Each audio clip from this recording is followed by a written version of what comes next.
I was always aware that I was second best when I was a kid. Anna is my given name, but Bella is what everyone calls me. I come from what seemed like your average middle-class family. I am the younger daughter. One of my sisters, Catherine, or Katie for short, was an exceptional kid. Her naturally blonde hair caught the sunlight beautifully in every photo. She was 3 years my senior. Mom was often snapping pictures of her picture-perfect angel to share on social media or in the family album. Dark hair, hazel eyes, and an interesting face, what my aunt referred to as my own brand of pretty, made me far from hideous. Interesting wasn't good enough in our household, though.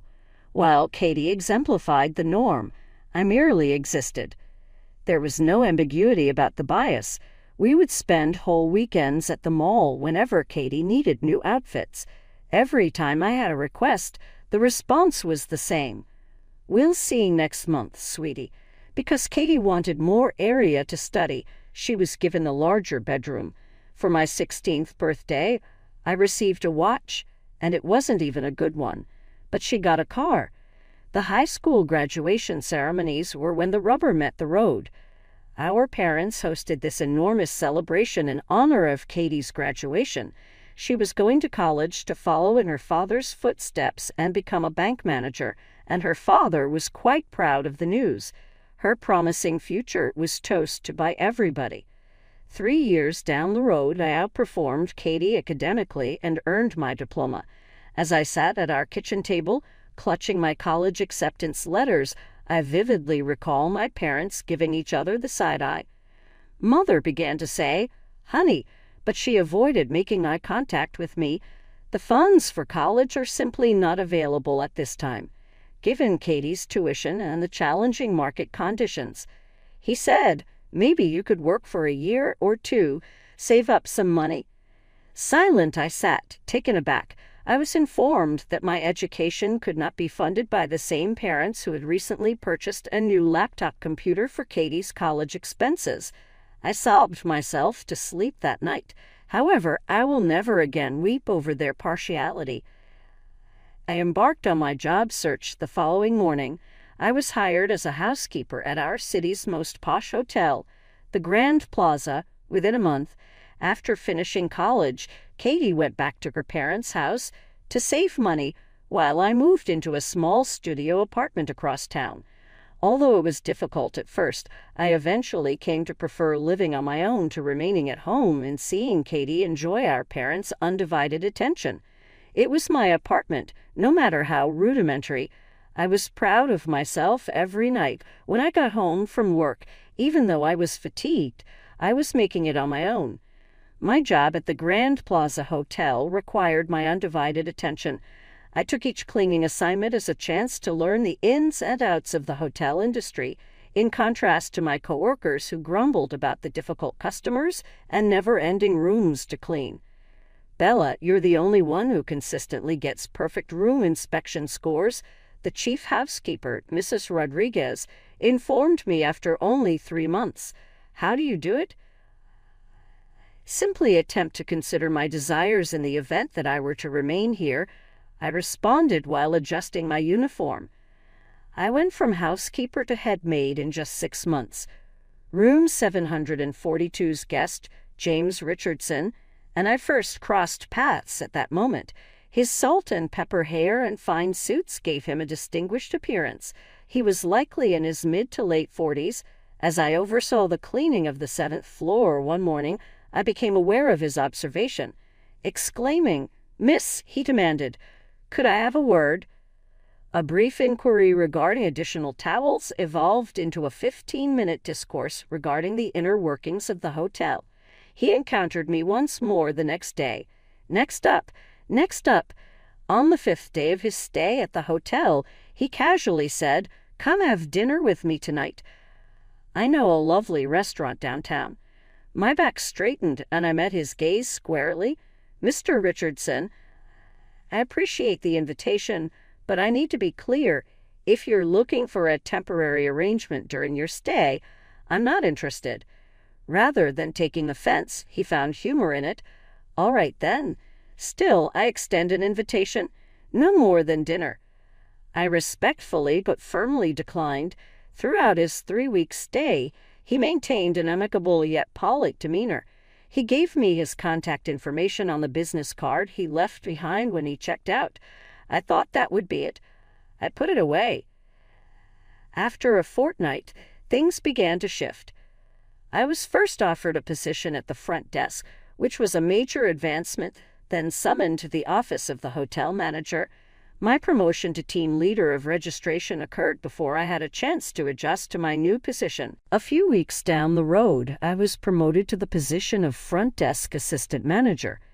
I went from being Mr. Richardson's assistant to running the whole front desk in the 2 months after he left. It was dizzying how quickly I was making progress. I had faith in my abilities on the job, but this appeared too wonderful to be true. Subsequently, hushed conversations began. Someone in the reception told another she must be sleeping with Mr. Blackwood, implying our hotel owner. I overheard this conversation. Her rise was so rapid. Weren't you surprised? That kind of rapid promotion is unheard of, you know.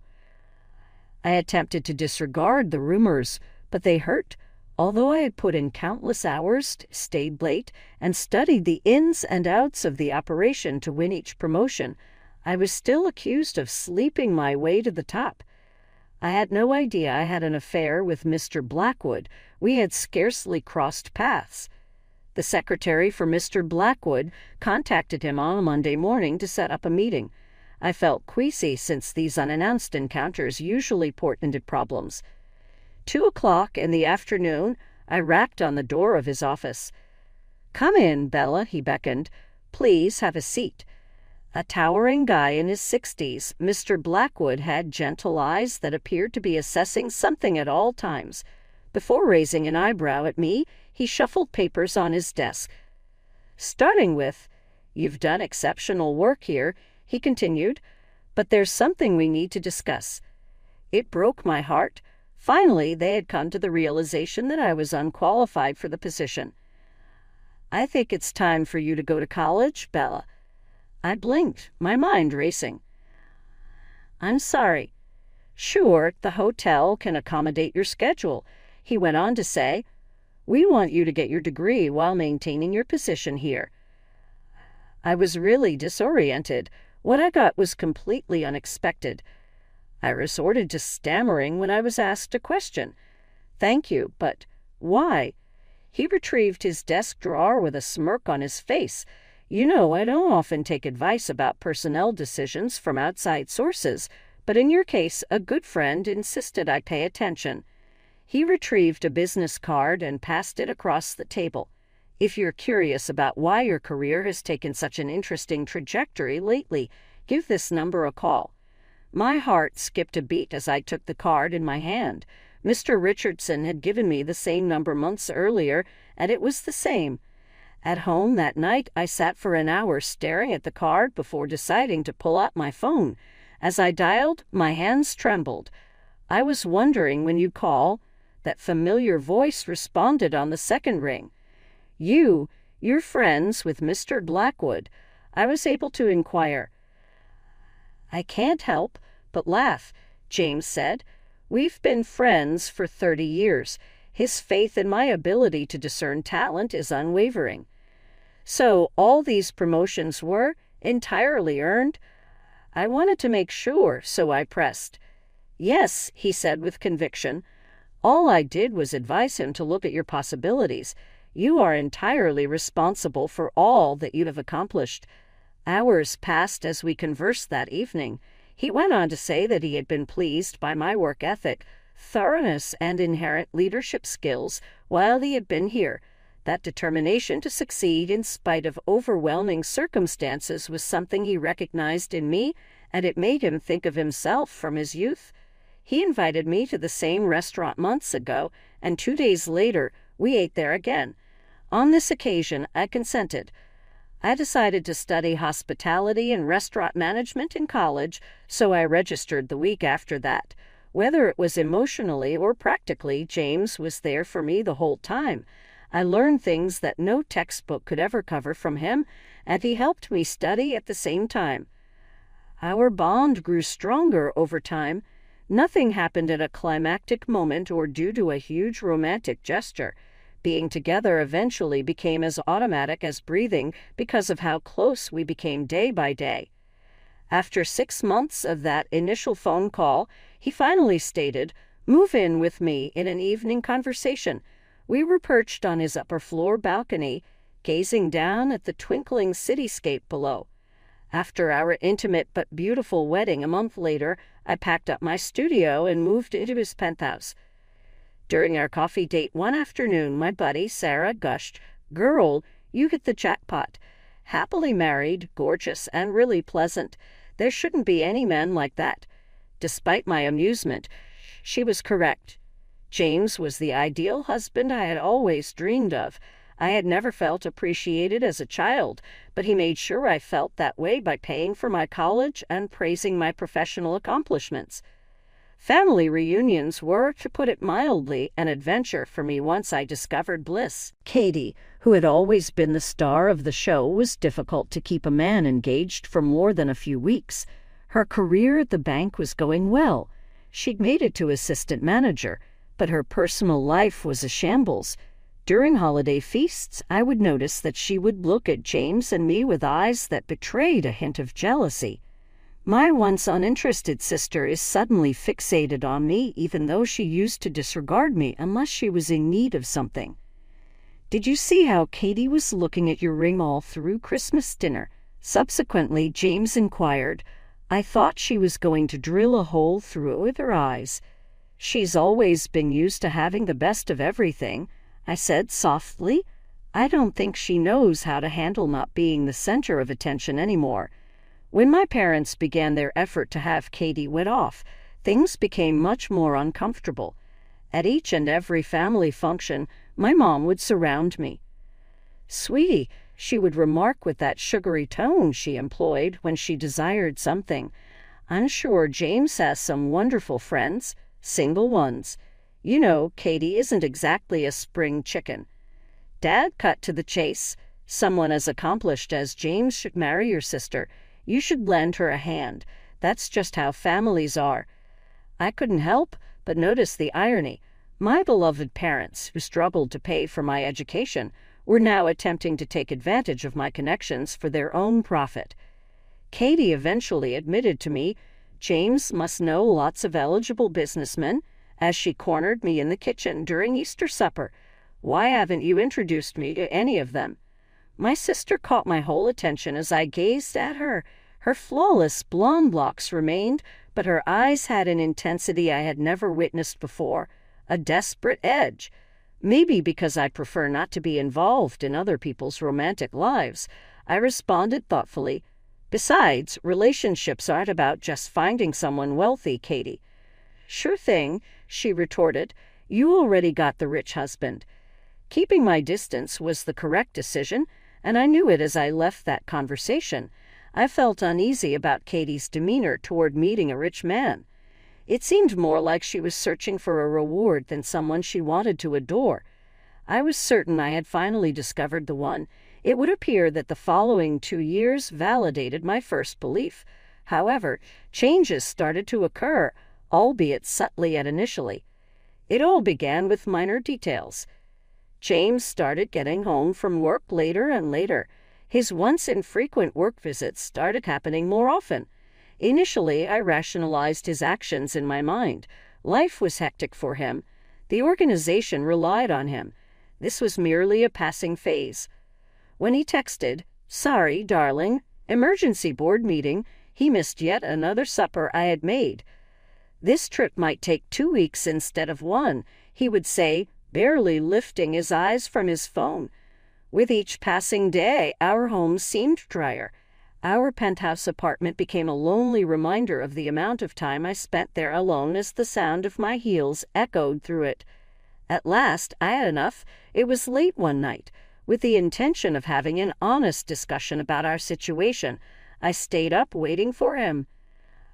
I replied, "James, we need to talk," as he stepped in at 11 o'clock at night. I had never seen him look at me that icy, detached and nearly irritated before. Yes, we do. The events that followed seemed to have occurred in some one person's life rather than mine. He stated abruptly, "I want a divorce," as if he were addressing a weather emergency. "My love for you is faded?" I doubt I ever did, actually. It was as if someone had punched me in the gut. "Oh, really? How? If there is an issue, James, we can address it." "Nothing needs fixing, Bella. That was it. I will have my attorney contact you." After that, time sped up dramatically. I received my divorce paperwork within a few days. I was completely out of luck as a result of the prenuptial agreement I had signed, which I had dismissed as a mere formality. Not the place we lived, not his money, not even the pieces of furniture we chose together. I was so disoriented that I crammed all of my belongings into 3 suitcases. I contacted my parents since I had nowhere else to turn. "Mom, Dad, I need to spend some time with you," I whispered, attempting to contain my frustration. "Just until I figure things out." I should have guessed everything based on the other end's quiet. "Oh, honey," Mom said with an air of insincere compassion. "Renovations are now underway. Everything in the guest room is in shambles." "I could get some shut-eye on the sofa," I proposed. "Well, you see," Dad dove right in. "We're having the living room painted too, and you know how small this house is." Each of their justifications was more obvious than the last. The barely disguised contentment in their tones was the most painful thing. The fact that I fell from grace actually made them joyful. I attempted to immerse myself in my work after locating a tiny apartment across town. However, out of nowhere, that place was also dysfunctional. There were edits to every report I sent in. Everyone questioned my every move. Mr. Blackwood finally summoned me to his office. Even though he had once been my career's savior, the man now avoided eye contact. "Maybe it would be better if you thought about other opportunities," he said, shuffled papers on his desk to Bella. "It would be our pleasure to supply a reference." I was severely depressed. I stayed in bed for a whole month after losing everything.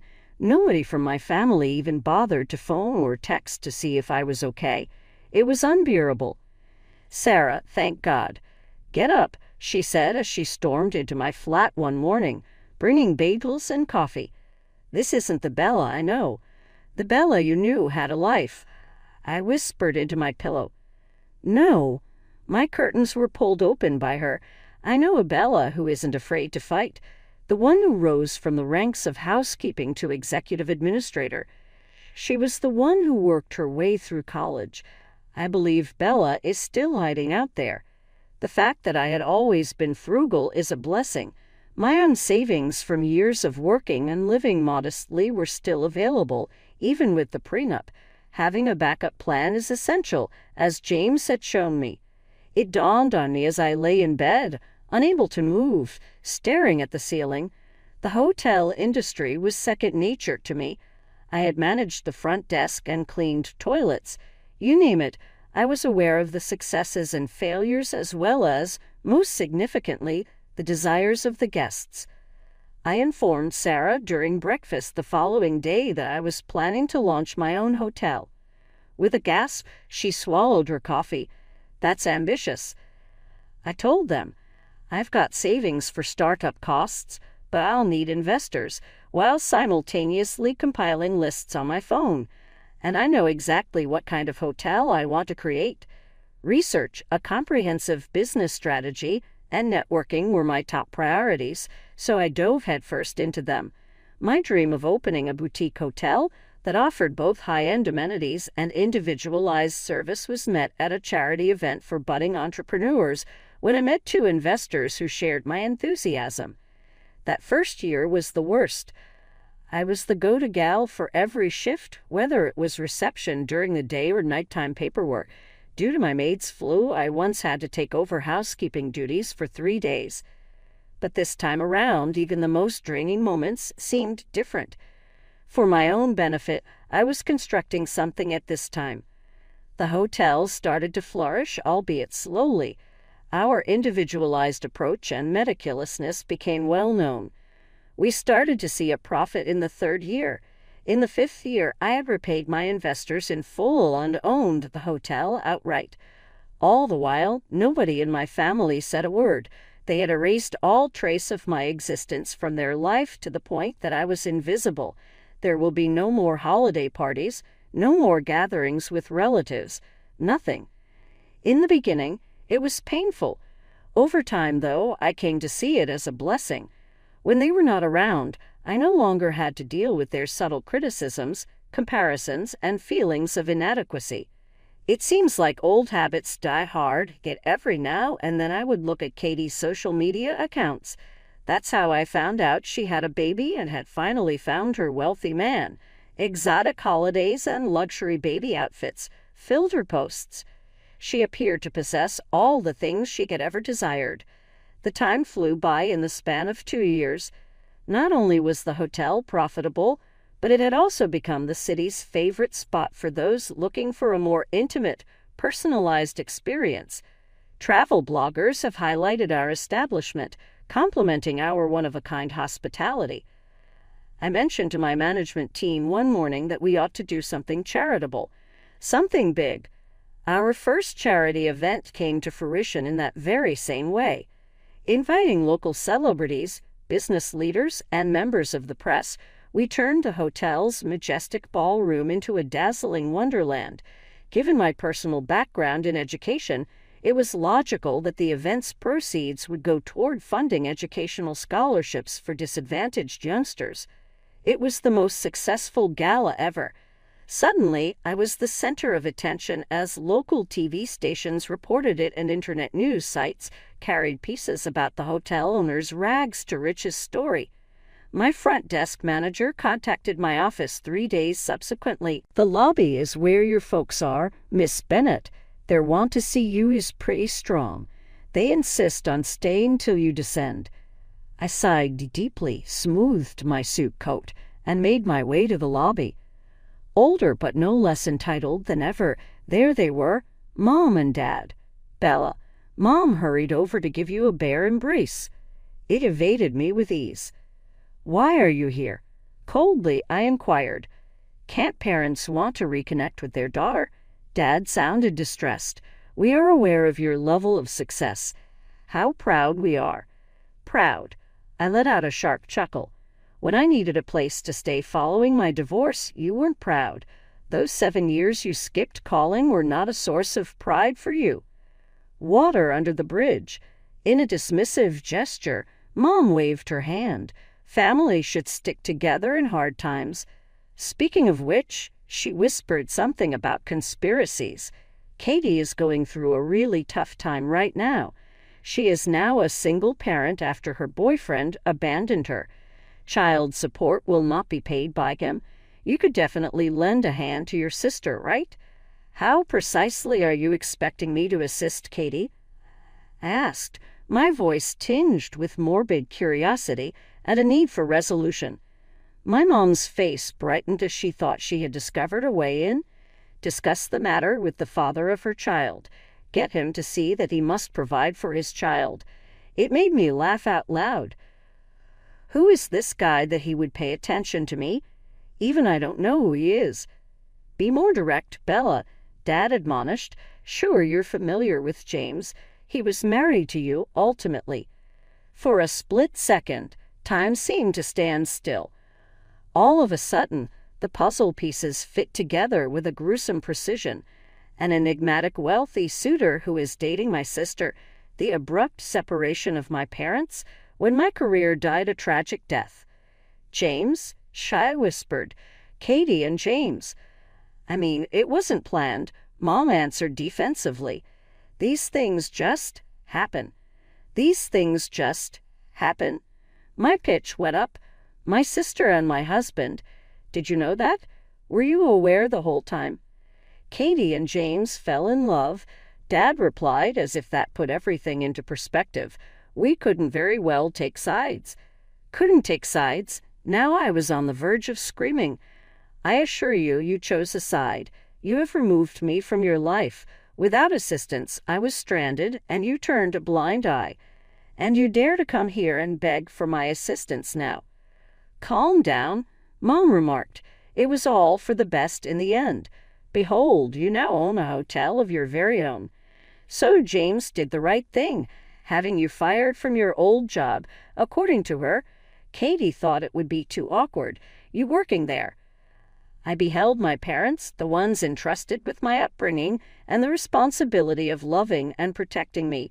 For the first time, I realized that they were not Katie's supportive parents, but rather they were actively working to ruin my life. I whispered, "Leave." "Excuse me, Bella," Mom began to say. "Get out." My voice erupted into a scream.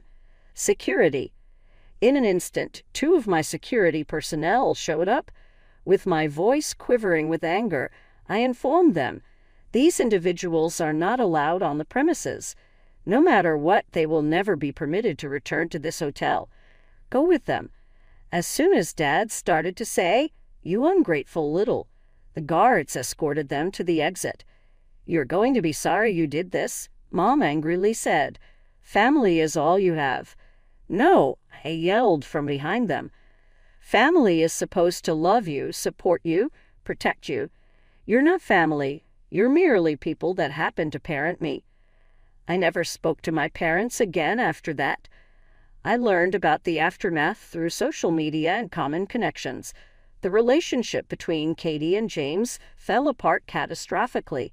In the midst of her daily tirades against him on social media, in which she accuses him of everything imaginable, he threatens to sue her for defamation. Due to a poor investment, my parents had to reduce the size of their property and their retirement funds. Meanwhile, my life has taken a lovely turn. 6 months ago, I met Michael at a hotel industry conference. He's nice, accomplished in his own right, and most importantly, he loves me for who I am, not what I can give him. We're getting married next spring. Sometimes, late at night, I go through Katie's angry social media rants about James, witnessing their dirty laundry being aired for all to see. I find myself chuckling at the cosmic justice of it all. My sister, who believed she'd gotten it all by stealing my husband, now publishes daily sob tales about being a single mom. James, who thought he'd upgraded to the better sister, is seeing his reputation get dragged through the mud. What about me? The sister they believed they had extinguished. I am flourishing. There will be a second site for my hotel next year. Best of all, I'm no longer tied down, and Michael and I are already plotting our joint future. Leaving behind the poisonous relatives that never genuinely cared for me. Getting even isn't always the finest kind of revenge. It entails enjoying life to the fullest while keeping one's distance from the sticky situation, ideally with a flute of champagne in one's hand.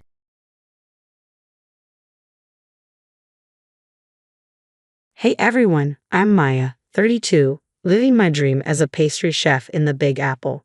My bakery, Sugar Dreams, is the talk of the town. Life was sweet, I had it all. A thriving business, a dreamy fiancé named James, total lawyer hunk, and my best friend Julia by my side. Speaking of Julia, let me tell you how she became my right hand at the bakery. She'd been through the ringer at her last job, accused of theft she didn't commit. Maya, I swear, they just needed a scapegoat, and I was an easy target, she told me, her voice trembling. I trusted her completely, so I hired her as my accountant. Best decision ever, or so I thought. James and I were planning the wedding of the year, complete with a designer dress, a fancy venue, and of course, the wedding cake masterpiece I'd designed myself.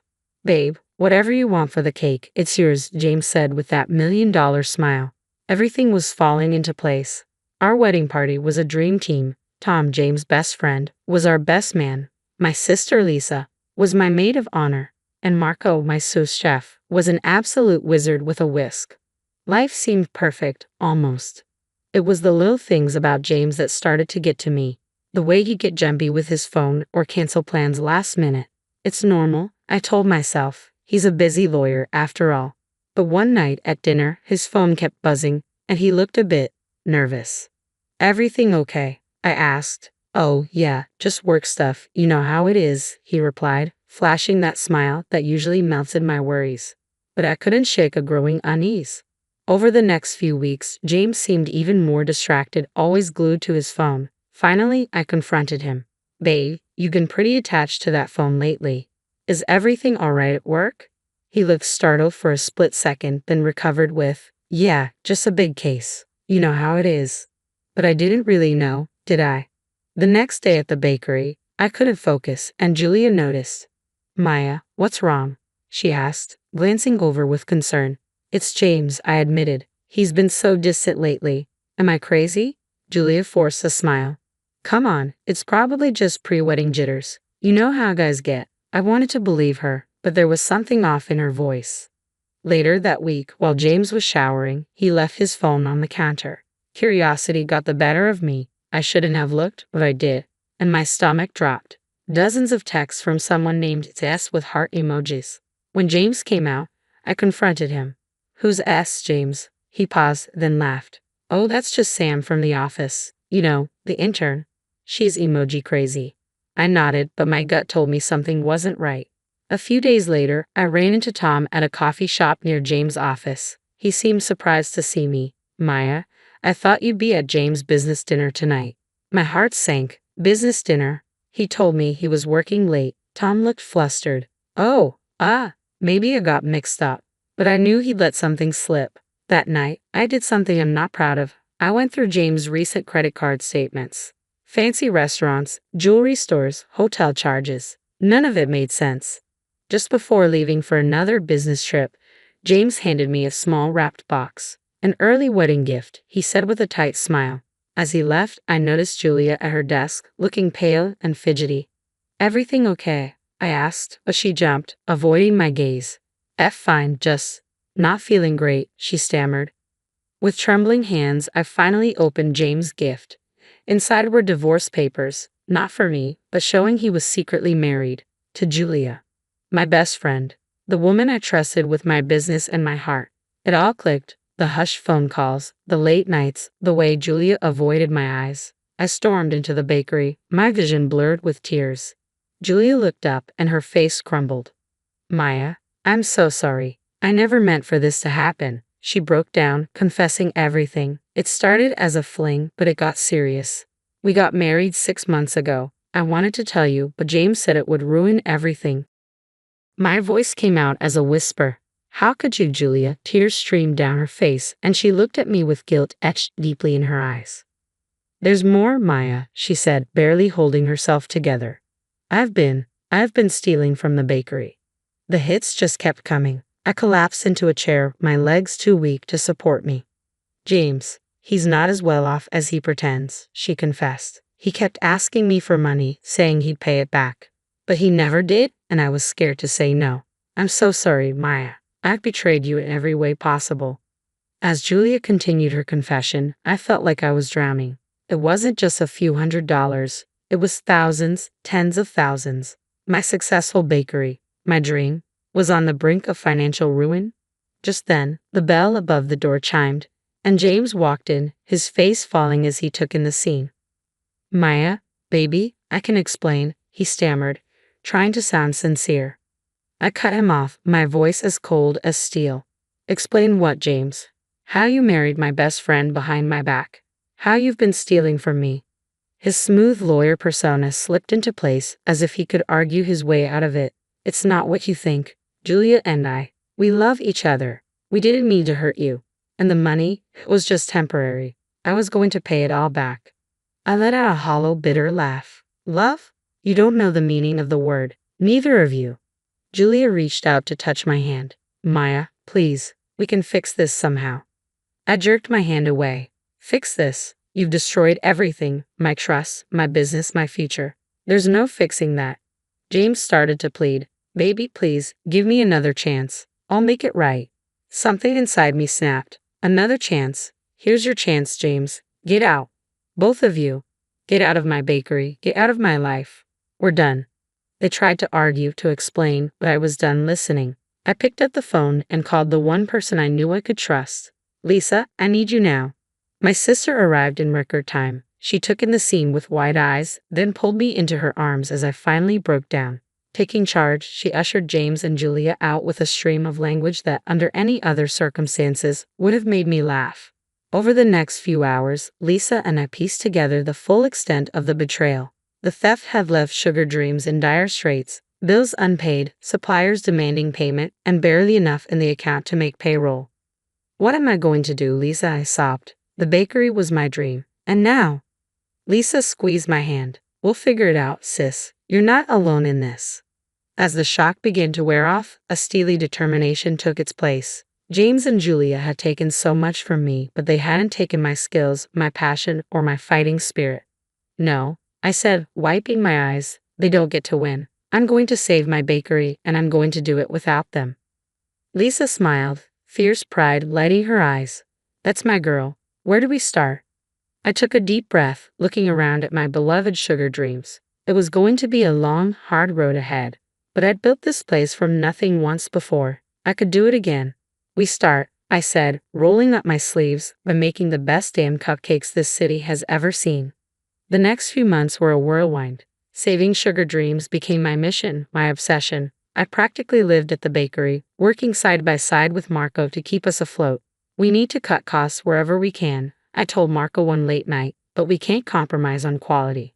He nodded, a determined look on his face. "I've got ideas for new recipes, unique flavors, but with more affordable ingredients. Trust me, they'll be amazing." And he was right. Marco's creativity paired with my business sense became our secret weapon. We introduced a line of dream catcher cupcakes with exotic flavors that caught people's attention without breaking the bank. But it wasn't enough. We needed more customers, fast. That's when Lisa suggested something crazy. "Sis, you need to tell your story. People love a comeback." At first, I balked. "You want me to air my dirty laundry on social media?" "Not the dirty details," Lisa explained with a grin. "Just the basics. Local baker betrayed, fighting to save her dream. People will eat it up." Pun intended. Reluctantly, I agreed. We started a campaign called #SweetRevenge, where I shared snippets of my journey, focusing on resilience and the joy of baking. To my surprise, it took off. One day, a customer came in, eyes wide with excitement. "Are you the #SweetRevenge baker? Your story is incredible." Word spread, and lines began to form. Sugar Dreams was becoming the talk of the town again, this time for all the right reasons.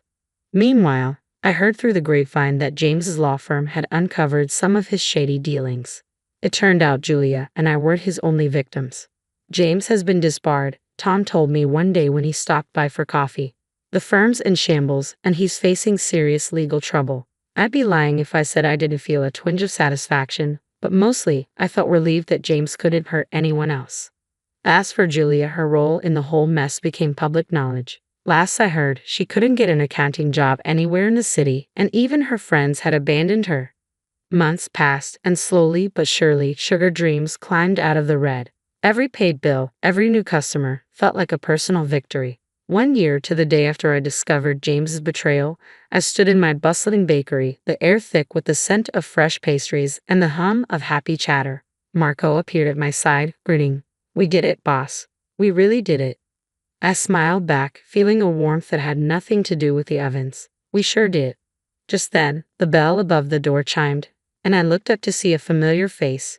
James. He looked terrible, his designer suit replaced by worn clothes, his confident swagger gone.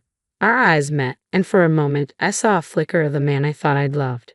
But then he turned and fled, the bell jangling behind him. I could have felt angry or sad, but instead, I felt free. Turning back to the bakery, my bakery, I picked up a piping bag. There were cupcakes to frost, customers to serve, and a sweet, successful future ahead. And it was all mine. And now, I have a question for you. If you were in Maya's shoes, would you have given James or Julia a second chance? Or do you think cutting ties completely was the right move? Share your thoughts in the comments below.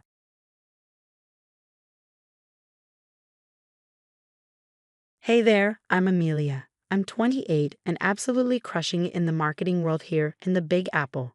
I just scored a promotion to senior executive, and life is looking pretty fantastic. My fiancé John is a sharp, ambitious lawyer, and together we're the power couple of our friend group. Now let's get into my family situation. My dad, also named John, has always been my rock. We're as close as they come, but then there's my stepmom, Karen, who's a piece of work, and my stepsister, Hazel. Well, she's a whole other story. Amelia, honey, have you thought about inviting Hazel to your engagement party? Dad's voice crackles through the phone. I sigh.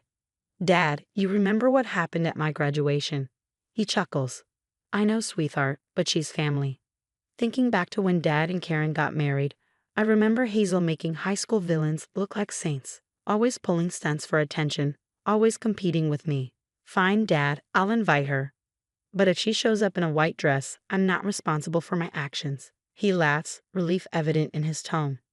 After hanging up, I flop onto my couch, thoughts racing.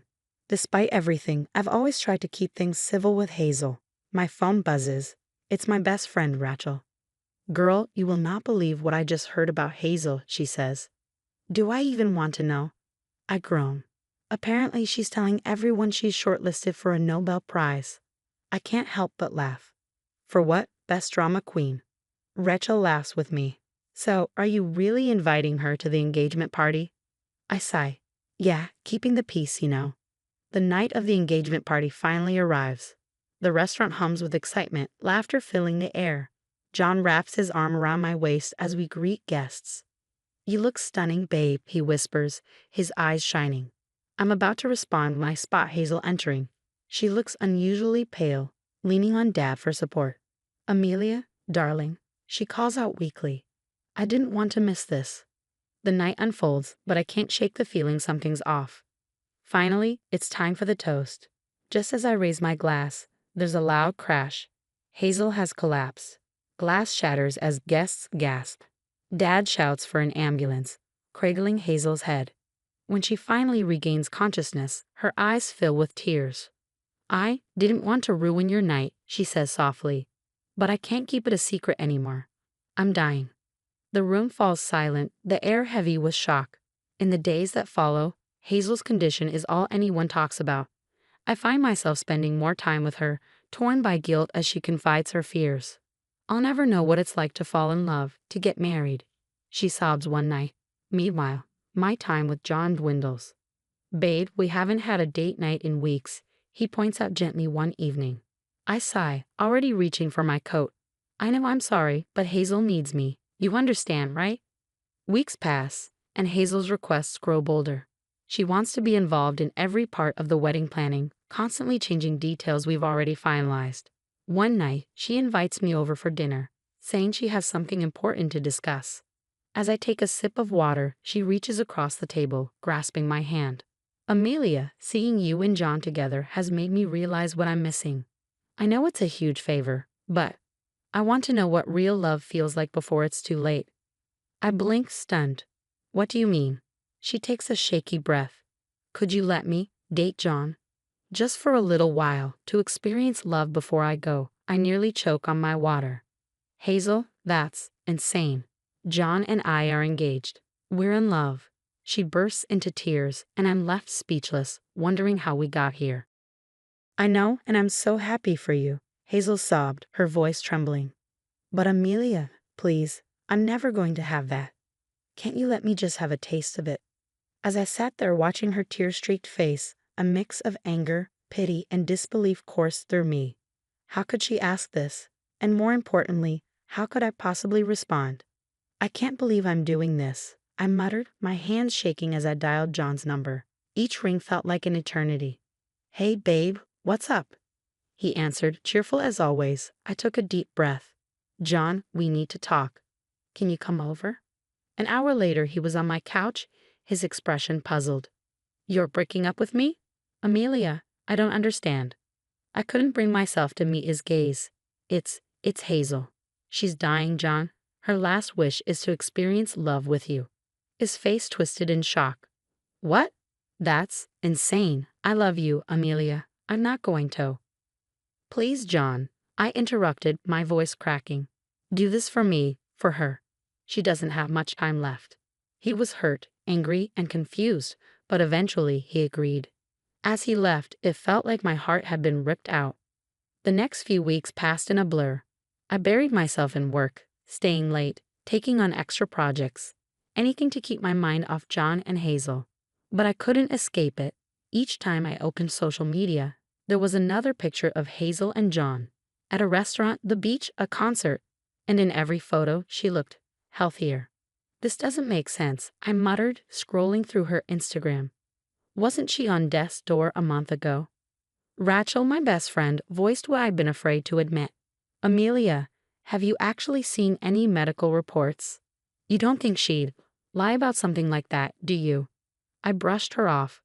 Come on, Rach. Hazel wouldn't do that. But her words planted a seed of doubt. I started noticing things. Hazel no longer mentioned doctor's appointments, and suddenly she was eating all the foods she once claimed she couldn't. My suspicions were building, but I couldn't let myself believe it until the night that changed everything. I was dropping off some old photos at Dad's house when I heard Hazel's voice in the kitchen. Mom, you should see Amelia's face every time she sees me with John. It's priceless. I froze, pressing myself against the wall. Hazel, don't you think this has gone on long enough? Karen's voice sounded tired, exasperated. The girl gave up her fiancé for you. Isn't that enough? Hazel's laugh was cold, a sound I'd never heard from her before. Are you kidding? This is just the beginning. By the time I'm done, I'll have everything Amelia ever wanted.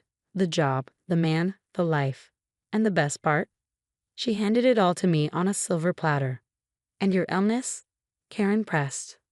Please, as if I'd actually make myself sick. It was all an act, and Amelia fell for it. Hook, line, and sinker. My world spun. I felt sick, betrayed, furious. Hazel had been playing me, manipulating all of us. Rage propelled me forward as I stormed into the kitchen, phone in hand, recording. Karen followed, wide-eyed and silent. Hazel's expression shifted into fake innocence the moment she saw me. Amelia, what's going on? Cut the crap, Hazel. I heard everything. Her face dropped for a split second before she regained her composure. I don't know what you're talking about. Really? I shot back. So you didn't fake a terminal illness to steal my fiancé? Karen tried to interject. Amelia, let's not be hasty. Shut up, Karen. I snapped. I heard you too. You knew the whole time. Hazel's mask cracked and she sneered. Fine, you want the truth? Yes, I faked it. And you know what? It was almost too easy. Poor, gullible Amelia, always doing the right thing. I felt like I was going to be sick. Why, Hazel? Why would you do this to me? Because you always had everything, she spat. The loving dad, the perfect career, the amazing fiancé. I wanted that. I deserved that. I shook my head in disgust. You're pathetic, both of you. I turned to leave, but Hazel grabbed my arm. You can't tell anyone. You'll ruin everything. I yanked my arm free, meeting her gaze with steely resolve. Watch me. The next few hours are a whirlwind. First, I show the recording to my dad. He's devastated, angry, and shocked. I can't believe this, he mutters, his head in his hands. My own wife, my stepdaughter. Then comes the hardest part, calling John. He answers immediately. Amelia, what's wrong? John, I need you to listen carefully. I play him the recording. After it ends, there's a long, heavy silence. Oh my God, he finally says. Amelia, I'm so sorry. I never should have. Save it, John. Just save it. Next, I do something I never thought I'd do. I post the recording on social media, tagging Hazel, Karen, and everyone who needs to know the truth. The fallout is immediate. My phone blows up with messages. Hazel's boss calls her, furious over the deception. Karen's friends start unfriending her, and whispers follow her everywhere she goes. In the midst of the chaos, John shows up at my door. Amelia, please. I was an idiot. I love you. Can we start over? I look at him, this man I once thought I'd spend my life with. No, John, we can't. You left me so easily. That's not love. Days pass. My dad files for divorce. Hazel loses her job. Karen can't step out in public without facing people's judgment. Then my boss calls me into her office. I brace for bad news, but instead she smiles. Amelia, we're impressed with how you handled this situation. We'd like to offer you a promotion. It's in our London office. I'm stunned. London? She nods. A fresh start. What do you say? A month later, I'm boarding a plane to London. As I settle into my seat, I reflect on everything that's happened. Yes, I lost my fiancé. Yes, I went through hell. But I also learned who my real friends are and how strong I can be. Now I'm off to start a new chapter, free from toxic people and full of possibilities. As the plane takes off, I smile to myself. Hazel and Karen are back in New York, desperately trying to salvage their reputations while I'm soaring toward a brand new life. They say living well is the best revenge. Well, watch me live my best life, one that Hazel could never fake. The story ends here, folks. Now, I've got a question for you. If you were in my shoes, would you have given your fiancé to your dying stepsister? Or would you have seen through the lie from the start? It's a tough call, right? On one hand, compassion. On the other, suspicion. What would you have done differently? Drop your thoughts in the comments below.